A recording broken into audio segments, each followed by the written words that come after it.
Yo, you guys, welcome back to another video on Michigan Sports Talk here, as we are one more day away from the college football playoffs and the semifinals matchup between Michigan and Georgia. Definitely the better out of the two matchups, and a lot of people are going to be watching it, and I can't wait. Michigan and Georgia both having great seasons, and it's strength against strength. Going to be getting into everything and just talking about this game a little bit more, talking about who has an advantage in what situations and everything like that.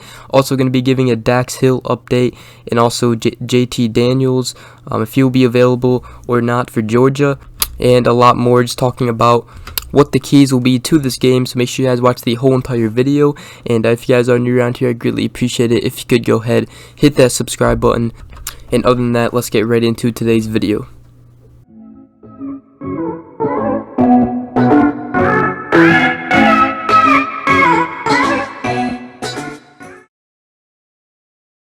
Alright, so before we do get into everything, I do plan on adding music to this video. So let me know down in the comment section below what you guys think. Is the music good? I think it's a little good, better feel of the video, and music, helps a little bit. But let me know in the comment section below what you guys think. And so yeah, I'm just testing it out, see how you guys like it. Other than that, let's get right into today's video, and we'll start off with the Daxton Hill update, including, it was actually about, a couple hours ago actually, that this news came out.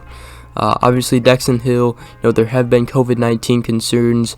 Safety Daxton Hill, starter for Michigan, obviously a very key player to this Michigan defense, and in the secondary especially. One of Michigan's only 5 stars, and has been really, really good this year and in past years as well. So without further ado, here is the news. Harbaugh was actually asked if Hill is currently in Florida and his status. Harbaugh said that his status is questionable. He's working through something right now, and that we will know more today. And then he also said on top of that he could be here, or excuse me, he said that Daxton Hill isn't here in Miami right now, but he did say that he could be here today, maybe not. And that's pretty much the update that we have on him. Obviously, Hill this year has been incredible. He has 65 tackles, 39 solo tackles, and 2 interceptions this season. So, his presence in this game would be very, very helpful, and hopefully he can make the trip and play in this game. It's a huge game, and I would hate to have him miss out on this opportunity, because, he has contributed so much to this Michigan defense and this team this year as well. Alright, so with that, we might as well get into the JT Daniels. I'm pretty sure he will be available now, as JT Daniels clears COVID-19 protocol, and also was it George Pickens also had or tested positive, but apparently he tested positive, and then he had 2 negatives a couple days later. So both of those players should be good to go. JT Daniels, George Pickens, two threats offensively, especially George Pickens. He's obviously the starting wide receiver, but JT Daniels, if Georgia needs him, he is there for the quarterback position if Stetson Bennett struggles. So that's the update for both of those players. Alright, so now let's get into the good stuff. Just gonna be talking about the game, giving my opinion. So let's start off here with how I think, or who I think is the more complete team. Not trying to be biased here or anything. I'm obviously a Michigan fan, but looking at the two teams, I have to say Michigan in this matchup is the more complete team, and I'll tell you guys why. Georgia, their offense against Alabama definitely struggled. Stetson Bennett, threw some crappy passes. I watched the game, and some of those passes he threw, the 2 interceptions, was just really bad. And I just really think, obviously Georgia has the better defense, but Michigan doesn't have a bad defense either. And I think this might even be a very close defensive battle, like a low-scoring game maybe. Both teams like in a 20 range or something like that for the final score, but we will see.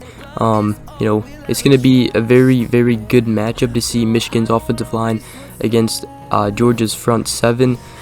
Cade McNamara actually said in his little media day with Hassan Haskins, they did it together. He said that if anybody's gonna block these front 7s of Georgia's defense, it's gonna be our guys, because obviously Michigan won the Joe Moore Award for the best offensive line in the country.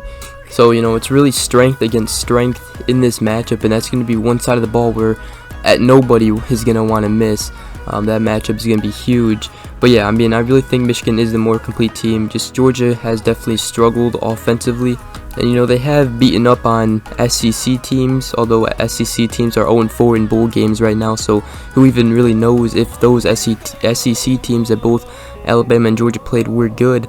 But the same goes with Michigan, obviously. But Michigan beat up on Iowa and Ohio State to finish off their last 2 games of the season. Iowa in the Big Ten championship. Then obviously Big Ten teams 2-0 in bowl games right now. So that could be a factor.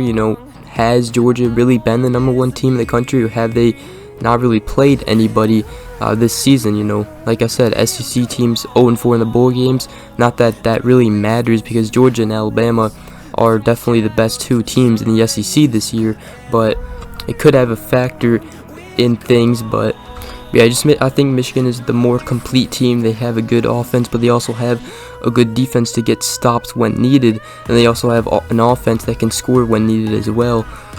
The Nebraska game goes to show that how the offense and defense can come up big for Michigan and get plays. Obviously Nebraska isn't that great of a team, but both sides of the ball had to step up to win that game.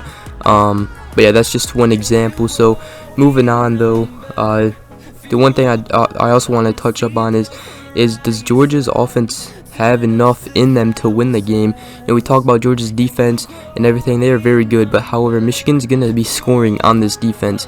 Michigan's not just going to be shut down and not do anything about this Georgia's defense. Georgia has not played an offense like Michigan. Michigan, they like to run the ball. They also can pass the ball at times when needed. So one of the main questions is going to be if Georgia's offense good enough to win the game against Michigan, against another good team. Obviously Georgia, they have beaten up on all SEC teams, played against Alabama, a good team, and really just got shut down and destroyed in that one. So that's going to be one factor, and one thing to look out to is if Georgia's offense is really enough to win this one, especially with Stetson Bennett struggling against Alabama. But yeah, we will see how the offense fares in this one. And then another important thing, winning a line of scrimmage will be very, very key. Who will win in the trenches? Like I said, Michigan's offensive line against Georgia's defensive line, and their defense is going to be something to look out forward to. And definitely, if Michigan can run the ball, Georgia might be in for a ride. And then also, if Georgia can run the ball against Michigan's defense, though, Michigan's defense could be in for a ride too. That's going to be one of the things is QB pressure, getting pressure on the quarterback when they do throw the ball for both teams, and then again for both teams stopping the run. Both teams like to run it. Obviously Michigan, the better running team with the better offensive line this whole year, but Georgia has a good running game as well. So stopping the run for both defenses, and then limiting the deep balls, the big runs, or the big plays in this one is going to be huge. If you can limit those and not let like Michigan did against Ohio State, they did not let big plays beat them. They kind of limited that from Ohio State, and really made it hard for them to score, because all they had to do was throw short passes, and that's really all they got. Michigan did not give them much, and they really forced Ohio State to have long drives, and really they did not let Ohio State score quickly, which they really like to do. So that was huge. That's going to be another big factor for both teams and both defenses in this one. Last thing I want to touch up on is Michigan being a second half team. You look all season, the score has been close at halftime in Michigan's games, and then they come out in the second half and they really take control of the game and they dominate it, and they go ahead to finish it out and win it. So Michigan has definitely been a good second half team, so look out for that in this one. If it is close at halftime, Michigan, like I said, good second half team. The only time that they struggled, the only games was Rutgers, a little bit of Nebraska, but they still finished it out. Defense struggled in that one. And then the only game that they lost to Michigan State. They were up big at one point, and then they really struggled, you know, in the fourth quarter. I don't even think they scored once in the fourth quarter, and so yeah, they struggled in that one. But obviously that was, you know, not the Michigan team we know in the second half, and we figured that out after their, you know, huge run at the end of the season to beat Ohio State, win the Big Ten championship. That's pretty much all I have on this one. It's going to be a really good one though, and I can't wait to look forward to it. And that's pretty much going to close out this video. Let me know down in the comment section below what you guys think of this game. I hope you guys have all an amazing New Year's Eve and a great New Year's as well.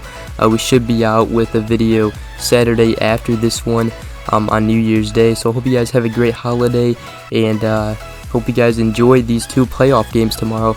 I know I will. For my Michigan basketball fans as well, Michigan basketball plays tonight. I know I usually do a post-game video to that one. However, I will not be making a post-game video tomorrow. So sorry about that, but you know, I just got things going on tomorrow. So but yeah, I will probably make another update on Michigan basketball someday though, because I, you know, haven't been focusing on them because it's been all Michigan football. But yeah, other than that, hope you guys did enjoy this video. If you did, please drop a like, subscribe for more. And yeah, like I said, hope you guys have a great holiday. It's gonna be fun in this game. Go Blue. Hopefully we beat Georgia, and should be a fun one though. Hope you guys have a great rest of your day. We will see you guys in the next video. Peace.